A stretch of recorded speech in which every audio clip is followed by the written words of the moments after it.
Bonjour très chers amis les poissons et soyez le bienvenu sur ma chaîne Intuition Desserine et j'espère que vous êtes bien. Allez, c'est parti. Il y a une fréquence particulière qui appartient aux personnes qui ont accédé à une véritable abondance. Une fréquence qu'on ne peut pas imiter. Une fréquence qui ne s'achète pas avec un compte en banque déjà rempli. Une fréquence qui s'installe d'abord à l'intérieur et qui ensuite, et seulement ensuite, attire l'extérieur correspondant. Cette fréquence, tu es en train de l'acquérir. Pas par hasard, pas par chance, par l'aboutissement d'un travail intérieur que tu as mené souvent, sans même réaliser que tu le menais. Et c'est cette fréquence qui va transformer ton rapport à la richesse de manière durable et profonde.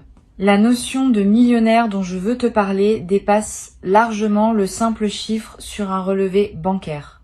Devenir millionnaire au sens véritable, c'est entrer dans une posture intérieure où tu disposes d'une telle abondance de toutes choses précieuses que les manques anciens deviennent impensables. Abondance financière, oui, mais aussi abondance de temps, abondance de relations nourrissantes, abondance d'inspiration créatrice, abondance de moments de paix profonde, abondance d'opportunités qui se présentent plus vite que tu ne peux les saisir. Cette multidimensionnalité de la richesse est ce qui distingue les personnes vraiment abondantes de celles qui ont seulement de l'argent. Et toi, tu es appelé à la véritable abondance, pas à sa version appauvrie. Le choc dont parle le titre n'est pas un choc négatif. C'est l'effet de surprise que produit, sur ton entourage et même sur toi-même, la rapidité avec laquelle ta réalité va commencer à changer une fois que la fréquence d'abondance est solidement installée. Les gens autour de toi vont remarquer quelque chose. Pas forcément des changements matériels visibles dans les premières semaines. Plutôt un changement dans ta présence. Une assurance nouvelle. Une légèreté qui contraste avec les périodes plus tendues qu'ils t'avaient connues. Et puis progressivement, à mesure que la fréquence intérieure se traduit en manifestation extérieure, le choc va s'amplifier. Parce que ce qui se construit pour toi a une rapidité d'apparition qui surprendra ceux qui n'ont pas suivi ton travail intérieur. Tu vois, l'argent suit l'énergie. Cette loi simple est connue depuis longtemps mais souvent mal comprise. On pense qu'il suffit de visualiser l'argent pour qu'il arrive. Ce n'est pas tout à fait cela. Il faut visualiser, oui, mais surtout incarner la fréquence qui correspond au niveau d'abondance souhaité. Cette incarnation se travaille à de multiples niveaux. Dans la manière dont tu te parles à toi-même, dans les croyances que tu portes, dans la posture corporelle que tu adoptes, dans les choix quotidiens que tu fais, même les plus petits. Tout cela contribue à construire ou à défaire la fréquence d'abondance. Et toi, sans toujours t'en rendre compte, tu as construit cette fréquence pas à pas au fil des derniers temps. Maintenant, elle est suffisamment solide pour produire des résultats tangibles. Ici, sur Intuition des sirènes, je veux te parler de ce qui distingue ceux qui passent à un autre niveau de prospérité de ceux qui restent toute leur vie au même niveau. Ce n'est pas l'intelligence, c'est pas la chance, c'est pas le talent, c'est la disposition intérieure à recevoir. Beaucoup de personnes très intelligentes, très talentueuses, très chanceuses restent pourtant à un niveau modeste toute leur existence parce qu'elles n'ont jamais accepté profondément de recevoir au-delà de ce qu'elles considèrent comme leur dû minimal. Elles ont plafonné leur capacité à accueillir, et tant que ce plafond invisible n'est pas levé, aucun talent ne suffit à percer. Toi, tu es en train de lever ce plafond. C'est cela le travail réel qui s'opère. La levée de ce plafond intérieur est l'événement le plus important qui puisse t'arriver dans ta relation à l'argent. Bien plus important qu'un coup de chance ponctuel. Parce que un coup de chance, sans lever de plafond, se dissipe rapidement. L'argent gagné inopinément retourne d'où il est venu. C'est ce qui explique pourquoi tant de personnes qui gagnent à des loteries se retrouvent quelques années plus tard dans une situation financière pire qu'avant. Elles n'avaient pas levé leur plafond intérieur. L'univers leur a donné, mais elles n'ont pas pu garder. Toi, tu fais le travail dans le bon ordre. Tu lèves le plafond d'abord. L'argent qui arrivera ensuite trouvera un contenant capable de le retenir et de le faire grandir. je veux te parler de ton rapport au luxe. Beaucoup de personnes pensent que le luxe, c'est de l'extravagance, que désirer du beau, du raffiné, du qualitatif, c'est être superficiel. Cette vision appauvrissante est souvent inculquée pour décourager le désir d'élévation. Mais le luxe authentique n'a rien à voir avec l'extravagance ou la superficialité. Le luxe authentique, c'est l'expression matérielle d'un respect que tu te portes. C'est dire à ton corps qu'il mérite des matières douces. Dire à tes yeux qu'il mérite de la beauté. Dire à ton temps qu'il mérite d'être passé dans des espaces qui te nourrissent. Cette permission à recevoir du luxe est l'une des étapes vers une véritable prospérité. Tu peux l'accorder à toi-même progressivement, dans la mesure de tes moyens actuels, en attendant que ces moyens s'élargissent. Tu vas commencer à attirer dans ton quotidien des éléments de qualité supérieure à celle à laquelle tu étais habitué, pas forcément de manière spectaculaire, de manière subtile mais constante, un produit de meilleure qualité qui apparaît dans ta cuisine, un service auquel tu as accès et qui était hors de ta portée auparavant, une invitation dans un lieu plus raffiné, une occasion de voyager qui se présente. Ces apparitions ne sont pas le hasard, elles sont le signe que ta fréquence est en train de s'élever et que les éléments qui correspondent à cette nouvelle fréquence commencent à entrer naturellement dans ton champ. Sois attentif à ces signes. Ils te confirment que le mouvement est en marche. Il y a une chose précieuse qu'il faut comprendre à propos de la richesse véritable. Elle n'est jamais en compétition avec celle des autres. Les personnes qui pensent qu'il y a une quantité limitée d'abondance dans l'univers et que ce que les uns reçoivent est forcément retiré à d'autres, restent dans une mentalité de pénurie qui les empêche d'accéder à leur propre prospérité. La vraie compréhension, c'est que l'abondance se crée. Elle ne se distribue pas à partir d'un stock fini. Quand tu prospères, tu n'enlèves rien à personne. Au contraire, ta prospérité contribue à élever la fréquence collective et à rendre l'abondance plus accessible pour tous. Garde cela à l'esprit parce que cette compréhension dissout la culpabilité résiduelle qui peut freiner ta propre montée. La culpabilité de prospérer est un sujet rarement abordé, mais essentiel. Beaucoup de personnes, sans le savoir, sabotent leur propre montée parce qu'elles ont intégré l'idée que devenir riche est moralement suspect. Cette idée vient parfois d'environnements où la pauvreté était valorisée comme une vertu et la richesse considérée avec méfiance. Si tu portes des traces de cette programmation, tu vas peu être ressentir des résistances intérieures à mesure que ta prospérité augmente. Ces résistances peuvent prendre des formes étonnantes. Autosabotage discret, dépenses absurdes au moment où tu commences à accumuler, décisions qui ramènent ta situation à un niveau familier, sois attentif à ces dynamiques, elles ne sont pas ennemies, elles sont des protections anciennes qui croient encore te servir. Tu peux les remercier et leur expliquer doucement qu'elles n'ont plus à intervenir. Tu vas commencer à voir l'argent différemment. Avant, peu, être, tu le voyais comme une ressource rare à défendre. Maintenant, tu vas commencer à le voir comme une énergie qui circule à travers toi. Cette différence de perception change tout. Quand tu vois l'argent comme rare, tu te crispes à chaque dépense. Et cette crispation envoie à l'univers le message que tu es en mode pénurie. Ce qui attire à toi davantage de pénurie. Quand tu vois l'argent comme une énergie qui circule, tu peux dépenser avec joie pour ce qui te nourrit, parce que tu sais que d'autres entrées vont suivre. Cette confiance en la circulation est l'une des marques distinctives des personnes vraiment abondantes. Elles ne s'agrippent pas à l'argent. Elles le laissent passer à travers elles, en le multipliant au passage. Il y a quelque chose de très spécifique qui va se passer dans ta perception du temps. Les personnes en pénurie financière ont souvent une perception du temps déformée par l'urgence. Elles vivent dans la précipitation, parce que chaque heure compte pour gagner de quoi survivre. Les personnes en abondance financière vivent dans une autre relation au temps. Elles peuvent prendre le temps de réfléchir avant de décider. Elles peuvent attendre la bonne opportunité plutôt que se précipiter sur la première venue. Elles peuvent investir dans le long terme sans que cela mette leur quotidien en péril. Cette dilatation du temps disponible est l'un des effets les plus précieux de la véritable abondance. Et tu vas commencer à la goûter.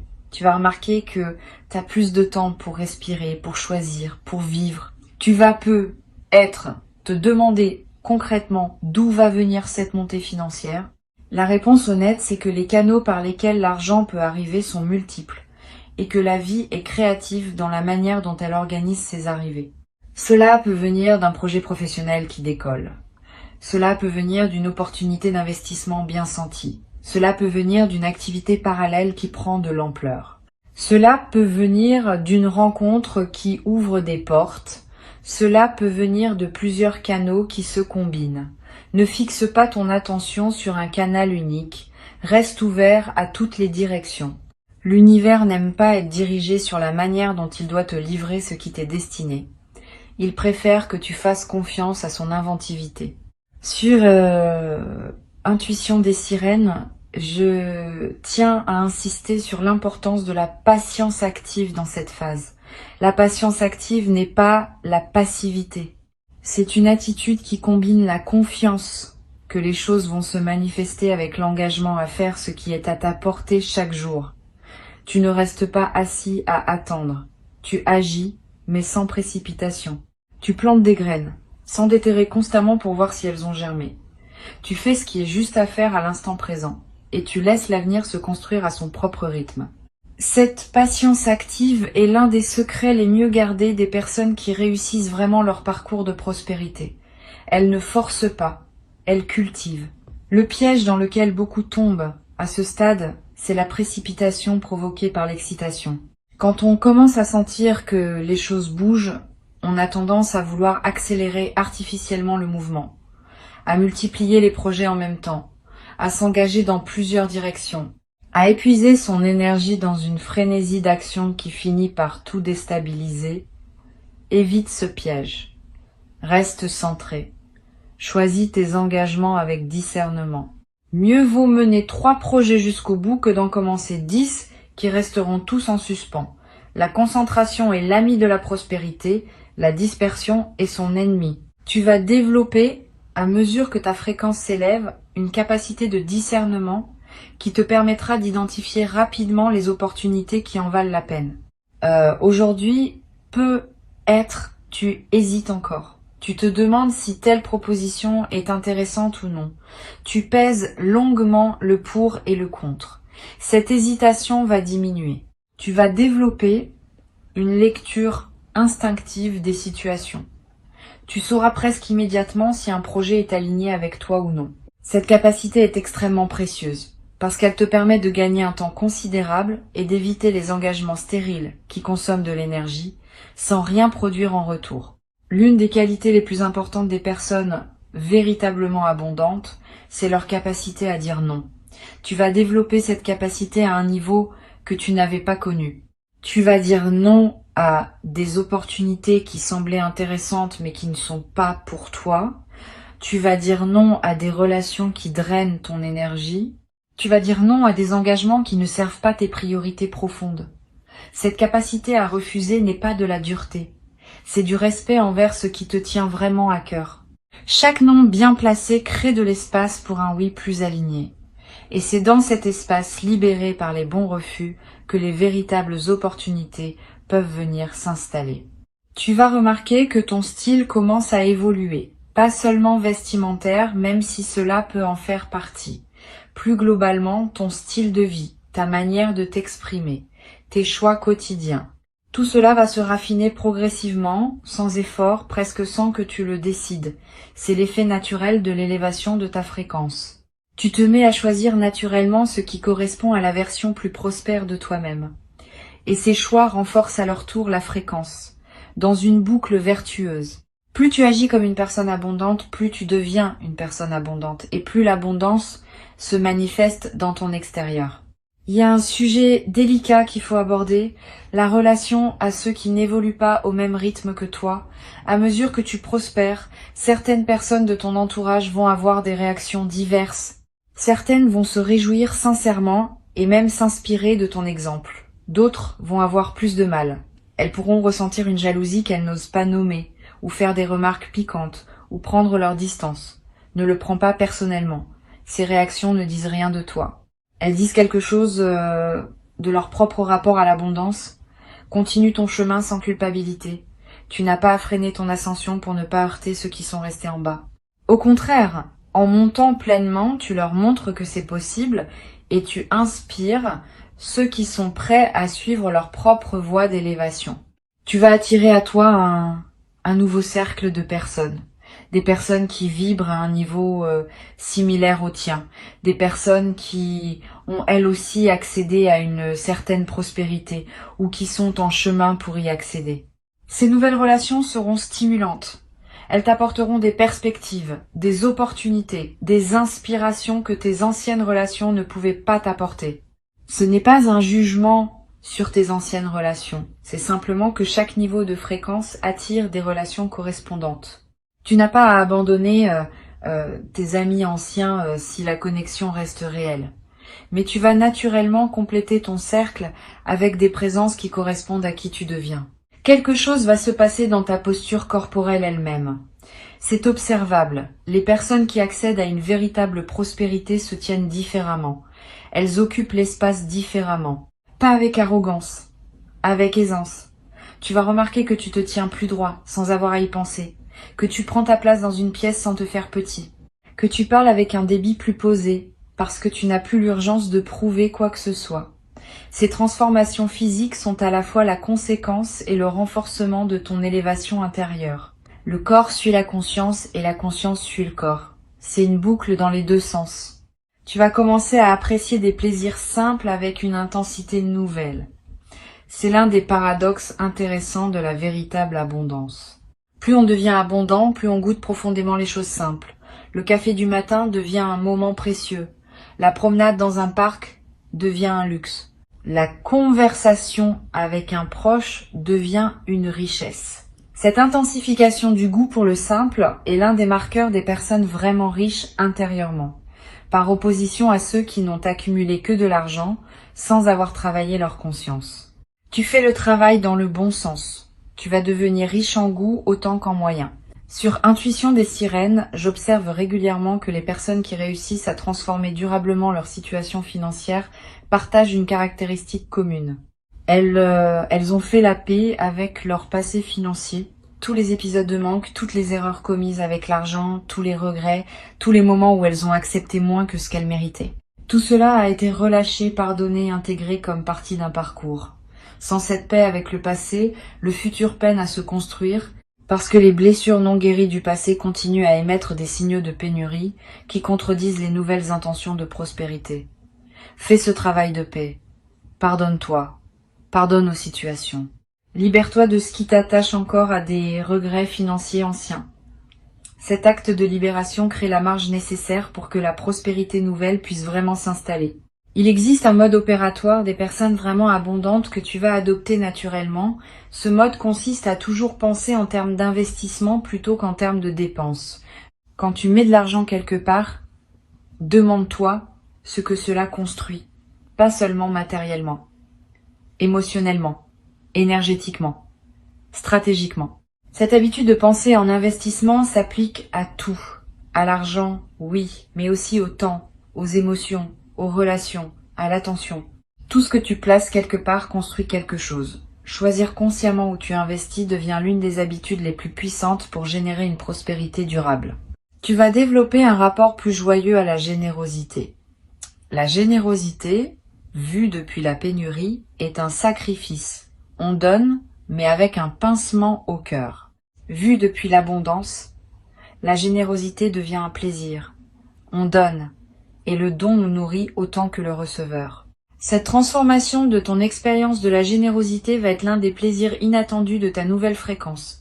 Tu vas avoir envie de partager, pas par devoir, par débordement. Cette générosité débordante a quelque chose de magique. Elle attire à toi davantage encore d'abondance, parce qu'elle confirme à l'univers que tu es un canal ouvert à travers lequel l'énergie peut circuler librement. Une chose importante à laquelle il faut être attentif, c'est ta capacité à célébrer tes propres succès. Beaucoup de personnes réussissent des choses remarquables et passent immédiatement à la suite sans prendre le temps de savourer ce qu'elles ont accompli. Cette absence de célébration est un sabotage subtil. Elle envoie au cerveau le message que ces succès ne comptent pas vraiment, Et peu à peu, le cerveau cesse de produire les efforts nécessaires pour générer des succès qui ne seront pas honorés. Au contraire, célébrer même tes petites victoires renforce ta capacité à en générer de plus grandes. Apprends à fêter, à marquer les étapes, à te dire bravo. Cette pratique simple multiplie la fréquence à laquelle les bonnes nouvelles se présentent à toi. Tu vas vivre dans les périodes qui viennent des moments où tu te diras que tout cela ressemble presque à un rêve. Ces moments-là, savoure-les pleinement. Ne te précipite pas pour les expliquer ou les rationaliser. Laisse-toi simplement émerveiller par le fait que ta vie est en train de prendre une autre forme. Cet émerveillement est en lui-même un acte spirituel. Il honore ce qui se manifeste. Il maintient l'ouverture nécessaire pour que d'autres manifestations puissent suivre. Les personnes qui perdent leur capacité d'émerveillement coupent involontairement le flux de ce qui pouvait continuer à les surprendre. Garde cette capacité intacte. Émerveille-toi souvent. Ta créativité va connaître une expansion notable. La créativité est intimement liée à la prospérité car c'est par elle que de nouvelles solutions, de nouveaux services, de nouveaux produits peuvent émerger. Tu vas avoir des idées, plus d'idées que d'habitude, des idées variées. Certaines pourront être monétisées directement, d'autres enrichiront ta vie sans passer par l'argent. Toutes méritent ton attention. Note-les quelque part. Une idée qui n'est pas notée a tendance à s'évaporer. Une idée notée garde une chance de germer plus tard, parfois bien plus tard, dans des circonstances que tu n'avais pas anticipées. Tu vas peut-être découvrir, avec surprise, que des compétences que tu pratiquais sans y prêter attention ont une valeur que tu n'avais pas mesurée. Ce que tu fais facilement, naturellement, presque sans effort, peut être très demandé par d'autres. C'est l'une des erreurs les plus communes de penser que ce qui est facile pour soi est facile pour tout le monde. C'est pas vrai. Ta facilité dans un domaine est souvent le signe d'un talent réel, qui peut devenir une source de revenus si tu apprends à le proposer. Examine ta vie. Quelles sont les choses que tu fais sans y penser et que les gens autour de toi te demandent souvent? C'est peu. Être par là que se trouve une partie de ta voie de prospérité. Il existe une qualité particulière dans le rapport au risque qu'il faut développer pour accéder à une plus grande prospérité. Trop de prudence empêche d'avancer. Trop d'imprudence ruine. L'équilibre entre les deux s'apprend. Tu vas développer cet équilibre. Tu vas savoir quand prendre un risque mesuré et quand attendre. Cette intelligence du risque est l'une des compétences les plus précieuses dans le parcours de prospérité. Elle ne s'enseigne pas dans les livres. Elle se développe par la pratique, par l'observation, par l'écoute de ton intuition. Et tu es en train de la développer à ton rythme au fil des décisions que tu prends. Tu vas remarquer que ton sommeil change. Quand on est en pénurie, le sommeil est souvent agité par les préoccupations. Quand on entre dans l'abondance, le sommeil devient plus paisible. Tu vas dormir mieux. Tu vas te réveiller plus reposé. Cette amélioration du sommeil est à la fois la conséquence et le moteur de ta prospérité. Un cerveau bien reposé prend de meilleures décisions, capte mieux les opportunités, gère mieux les défis. C'est un cercle vertueux, et tu y entres pleinement maintenant. L'argent n'est qu'une mesure, pas une finalité. Il mesure la fluidité avec laquelle l'énergie circule à travers ta vie.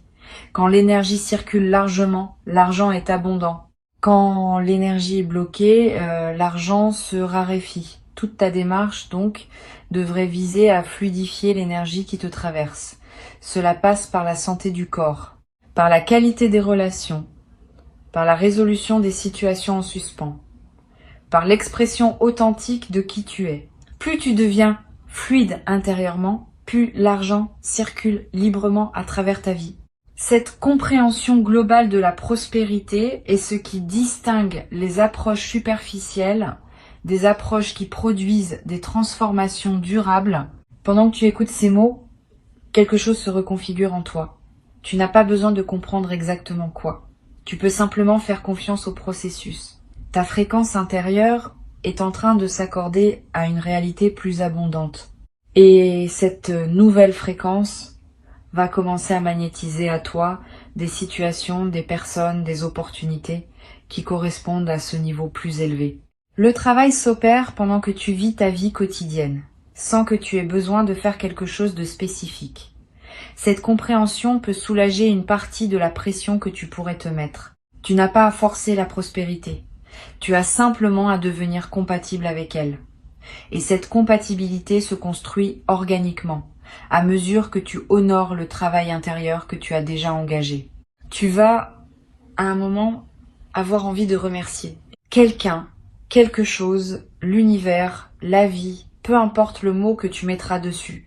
Ce mouvement de gratitude qui surgira sera spontané, presque irrépressible. Suis-le. La gratitude exprimée multiplie ce pourquoi tu es reconnaissant. C'est l'un des mécanismes les plus puissants de la prospérité durable. Plus tu remercies, plus tu reçois de raisons de remercier.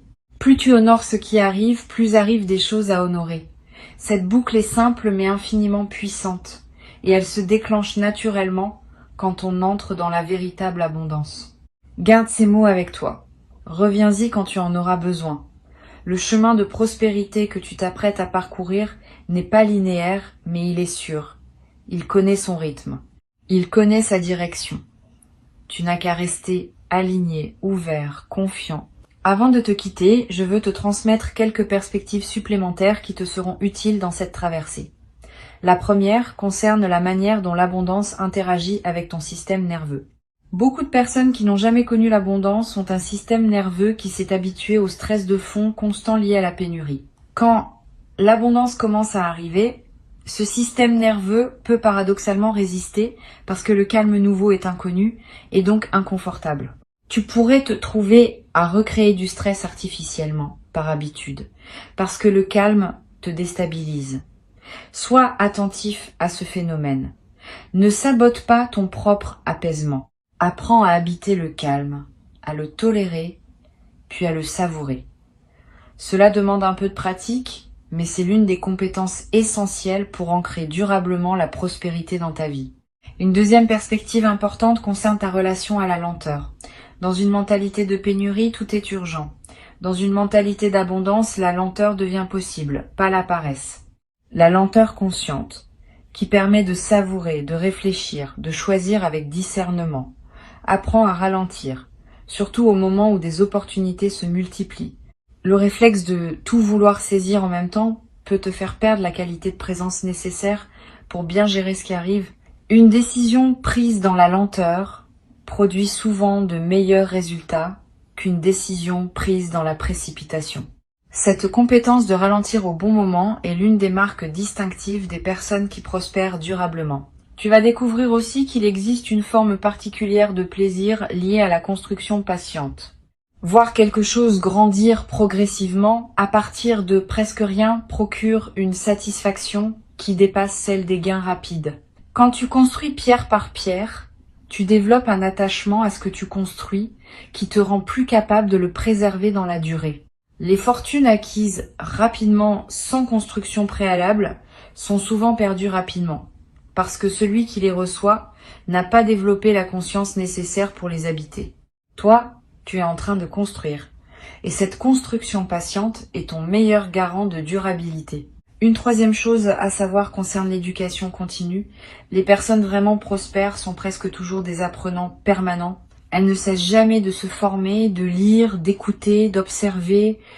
Cette habitude d'apprentissage maintient leur cerveau en état d'éveil et leur permet de saisir des opportunités que d'autres ne voient même pas. Tu n'as pas besoin de retourner à l'école formelle. Mais cultive ta curiosité. Lis des choses qui te nourrissent. Écoute des personnes qui en savent plus que toi dans des domaines qui t'intéressent. Pose des questions. Cette posture d'apprentissage continu est un investissement qui rapporte toujours, parfois de manière spectaculaire. Tu vas être surpris de constater que ta voix prend du poids dans des conversations où tu te sentais autrefois moins légitime. Ce n'est pas que ta voix ait changé, c'est que la fréquence qui l'accompagne a changé. Les gens écoutent différemment ceux qui parlent depuis l'abondance. Pas parce que ce qu'ils disent est plus vrai, mais parce que la posture intérieure transparaît dans la voix et qu'une posture solide inspire l'écoute. Tu vas remarquer cela dans des réunions, dans des négociations, dans des conversations de groupe. Tu vas avoir l'impression que tu es entendu avec plus d'attention. Ce n'est pas une illusion, c'est l'effet réel de ta nouvelle fréquence. Il existe une qualité de relation à l'argent qui s'apprend en l'observant chez les personnes qui le maîtrisent vraiment. Si tu as la chance de connaître ou de pouvoir observer des personnes qui ont une relation saine et abondante à l'argent, fais-le. Pas pour les imiter superficiellement, mais pour absorber par osmose leur manière d'être avec l'argent. La présence des personnes prospères est en elle-même un enseignement, leur calme face aux chiffres, leur capacité à parler d'argent sans gêne, leur générosité naturelle, leur stratégie discrète. Tout cela se transmet par contact, sans qu'il soit nécessaire de demander explicitement. Cherche cette compagnie quand tu peux. Tu vas devoir aussi apprendre à être à l'aise avec les conversations financières. Beaucoup de personnes restent dans des situations financières médiocres parce qu'elles évitent ces conversations. Elles n'osent pas négocier leur rémunération. Elles n'osent pas réclamer ce qui leur est dû. Elles n'osent pas parler argent dans leur couple. Cet évitement leur coûte beaucoup. Tu vas apprendre à parler d'argent avec naturel, comme on parle de tout autre sujet. Cette aisance va transformer beaucoup de tes interactions et va ouvrir des portes qui restaient fermées tant que tu ne pouvais pas les pousser de la main ferme du dialogue financier assumé. Une dernière chose me semble importante à transmettre. La prospérité véritable a une dimension de transmission. Quand tu accèdes à l'abondance, tu deviens, que tu le veuilles ou non, un exemple pour ceux qui te regardent. Ce que tu fais de ta prospérité enseigne autant que ce que tu en dis. Si tu deviens prospère et que tu restes humain, généreux, présent, accessible, tu enseignes que la prospérité ne déshumanise pas. Si tu deviens prospère et que tu te coupes des autres, tu enseignes le contraire. Sois conscient de cette dimension. Tu n'as pas à porter cette responsabilité comme un fardeau, mais à l'habiter avec dignité. Ta prospérité bien vécue contribue à élever la perception collective autour de la richesse. Et cette élévation collective rend la prospérité plus accessible pour d'autres après toi. Et un jour, dans pas si longtemps, tu regarderas en arrière et tu verras à quelle vitesse les choses ont basculé. Tu te diras que tout cela semblait pourtant impossible il y a peu. Et tu sauras que cette transformation a été le fruit d'un travail intérieur qui ne demandait qu'à porter ses fruits et qui les porte maintenant pleinement. Bienvenue dans la version plus abondante de ta vie. Elle t'attendait depuis longtemps